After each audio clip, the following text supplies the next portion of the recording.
अक्सर ऐसा होता है ना कि हमारी आज की उलझनों के जवाब बहुत पुरानी कहानियों में छिपे मिलते हैं। तो आज शक्ति और सुरक्षा के ऐसे ही एक गहरे रहस्य को समझने के लिए चलिए ताम्र भैरव की पौराणिक कथा में उतरते हैं।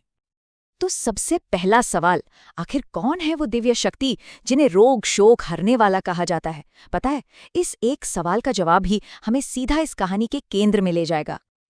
और वो शक्ति है ताम्र भैरव। देखिए, उनका नाम ही उनकी शक्ति के बारे में बहुत कुछ बताता है। ताम्र मतलब तांबे जैसा रंग, जो उनकी दिव्य अग्नि का प्रतीक है। वो सुरक्षा, शुद्धिकरण और सबसे जरूरी हर तरह के रोग और दुख को दूर करने वाली एक परम शक्ति माने जाते हैं। लेकिन सोचने वाली बात यह है कि इतनी शक्तिशाली हस्ती को प्रकट होने की जरूरत आखिर पड़ी ही क्यों? इसका जवाब जानने के लिए हमें समय में थोड़ा पीछे चलना होगा, एक ऐसे दौर में जब दुनिया कह सकते हैं कि पूरी तरह से अराजकता में डूब चुकी थी, जब सारा संतुलन बिगड़ चुका था। और इस सारी उथल पुथल की जड़ में थे तीन बहुत ही भयानक दैत्य, कांश, सुरथ और प्रोलाल। अब ये कोई मामूली दैत्य नहीं थे। इन्होंने इतनी ज्यादा शक्ति हासिल कर ली थी कि वो लगभग अमर हो चुके थे, और उनका अत्याचार वो तो जैसे ब्रह्मांड के संतुलन को ही खत्म करने पर तुला हुआ था। तो सोचिए, हालात कैसे थे। शक्ति का जो पलड़ा था वो पूरी तरह से एक तरफ झुक गया था। एक तरफ देवता थे जो डरे हुए थे, शक्तिहीन महसूस कर रहे थे, और दूसरी तरफ थे ये राक्षस जिनकी ताकत दिन ब दिन बढ़ती ही जा रही थी। वो अजेय लग रहे थे और पूरी दुनिया पर उनकी पकड़ मजबूत होती जा रही थी। अब जब सारी कोशिशें फेल हो गईं, जब हर दरवाजा बंद नजर आने लगा, तब देवताओं के पास बस एक ही आखिरी उम्मीद बची थी, और उन्होंने भगवान शिव का दरवाजा खटखटाया। और बस यहीं से कहानी ने एक बहुत बड़ा मोड़ लिया। देवताओं की उस पुकार ने महादेव के अंदर उस क्रोध को जगा दिया जो विनाश के लिए नहीं, बल्कि सृजन के लिए होता है। ये एक ऐसा क्रोध था जिससे एक रक्षक का जन्म होने वाला था। कहते हैं जैसे ही महादेव ने ये महसूस किया कि ब्रह्मांड का संतुलन बिगड़ चुका है, उनका तीसरा नेत्र वो प्रज्वलित हो उठा। पर यह कोई अंधाधुंध विनाश की आग नहीं थी। नहीं, ये तो संतुलन को वापस लाने वाली एक रचनात्मक शक्ति थी।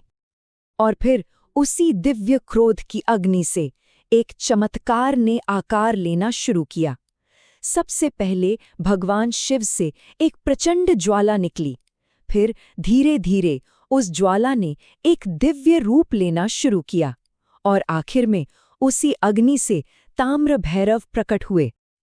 और उनका स्वरूप वो देखने लायक था। तांबे की तरह दमकता हुआ शरीर, आंखों में मानो धधकती हुई आग हो, बाल ऐसे जैसे कोई तूफान चल रहा हो। और उनकी गर्जना, कहते हैं उनकी एक गर्जना ने 10 दिशाओं को हिला कर रख दिया था। तो बस इस प्रलयंकारी रूप के साथ ताम्र भैरव सीधा उतरे युद्ध के मैदान में। उनका मकसद बिल्कुल साफ था, राक्षसों का अंत करके संतुलन को वापस स्थापित करना। और ये युद्ध ज्यादा लंबा नहीं चला। सबसे पहले निशाने पर आया कांश। ताम्र भैरव की दिव्य अग्नि की बस एक लहर और वो पल भर में राख हो गया। अगला नंबर था सूरत का। उस पर हुआ एक वज्र जैसा प्रहार, और उसकी भी कहानी खत्म। 2 दैत्य, ढेर।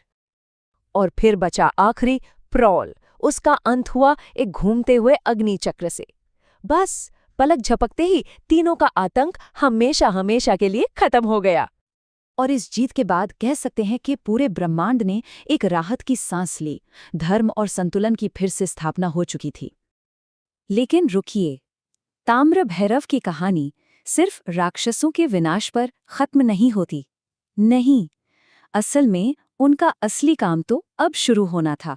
मानवता के रक्षक बनना, उनका कल्याण करना। युद्ध खत्म होने के बाद खुद भगवान शिव ने ये आशीर्वाद दिया। उन्होंने कहा कि जो कोई भी पूरी भक्ति और श्रद्धा से ताम्र भैरव की पूजा करेगा, वो दुश्मनों से, बीमारियों से, हर तरह के डर से, और यहाँ तक कि उन अनदेखी नकारात्मक शक्तियों से भी मुक्त हो जाएगा। और ये आशीर्वाद सिर्फ बाहरी खतरों के लिए नहीं है। माना जाता है कि ताम्र भैरव की उपासना घर और परिवार की रक्षा करती है, लंबी उम्र का वरदान देती है, और साथ ही मन में एक अलग ही तरह की चमक, उत्साह और हिम्मत भर देती है।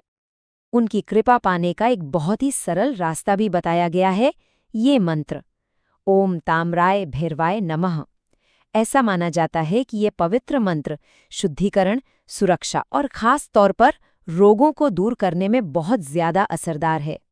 तो सवाल ये उठता है कि ये प्राचीन कथा आज के समय में हमारे लिए क्या मायने रखती है?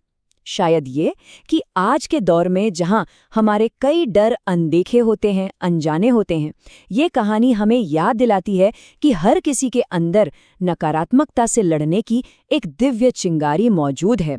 बस जरूरत है उसे जगाने की।